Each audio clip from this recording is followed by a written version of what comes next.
Joined by Ferris State head coach Bob Daniels. Couple of close losses this past weekend, Coach, but I know you said post-game that both games you really liked what you saw from the Bulldogs. Yeah, I thought we played really well. Both nights. Both nights. We could have easily been victorious one of the two nights. We could have easily been victorious both of the nights. Thought the guys played really well. Obviously, we had some breakdowns. I thought we were in the box too much on Friday night, and they capitalized on a couple power play goals. On Saturday, we just like a minute 20 where we checked out. I don't know what happened, but boy, I thought we played really well on Saturday and had a strong performance. So, you don't want to. We're not happy with the results. No one is, but certainly happy with the effort and attention to detail by the players. You've talked a lot this season about the face-off circle. This past weekend was really good, led by Zach Fairmouth with 14 wins each night. What did you see specifically from him on the draws, but then also as the team continues to improve in that area? Well, it's not just the guy taking the draw. It's the guys around the circle that have to jump in. Because I would think like 40% of those face-offs end up just tied up, where it's a stalemate, and then or a weird bounce, and then it's up to the guys around the circle to be ready and jump on it. It's interesting thing on face-offs, though, if you really watch closely, the number of times a guy wins the draw but hits the linesman's skate that dropped it, and they actually win it back the way they want to, hits the skate, it goes the other direction, and it looks like the center lost it. I think on the stats it probably goes down as a loss for the guy that actually won it, but over the course of a year that all evens out. Talk about going up to Lake State for Friday's game this weekend, but then Traverse City on Saturday, a really exciting opportunity for your squad to play in the Superior Ice Showdown. Yeah, well, we're really both games we're looking forward to. It's always great going up to Sioux and playing. We've had some great contests with them over the years.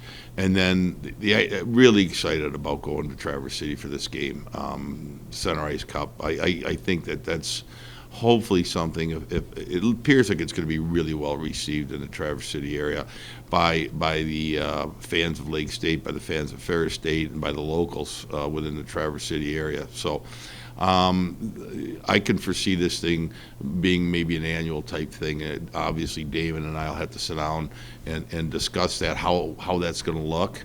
But I think the way it looks in terms of the interest level so far, it could be an annual type event.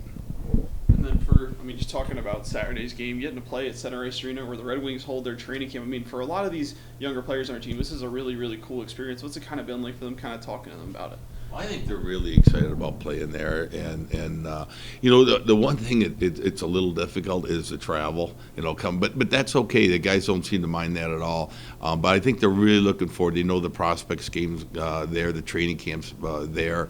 They're well aware of the history, and they're well aware that Traverse City really is a hockey town. It really is. And matter of fact, though, since I've been here, just observing Big Rapids, Cadillac, Traverse City, the Ludington, Manistee, you're looking at some real growth in youth hockey, and we've been the beneficiaries of it. Zach Redmond just saying off the top of my head there from Traverse City was an All-American, played in the National Hockey League. So Austin McCarthy from Ludington and Tommy Mueller from Cadillac. We've had a lot of players, and I think we're going to see the growth of hockey and youth hockey in this area continue, and that, like I say, that's just going to benefit us and Lake Superior State. The more talent we get in this area, the happier we're going to be. And then going up against this Lake Superior State team on this losing streak, what's it kind of going to take to get a win against a team that's won back-to-back games? Yeah, they're coming off a sweep of Northern Michigan. For us, it's more internal what we need to do to be successful.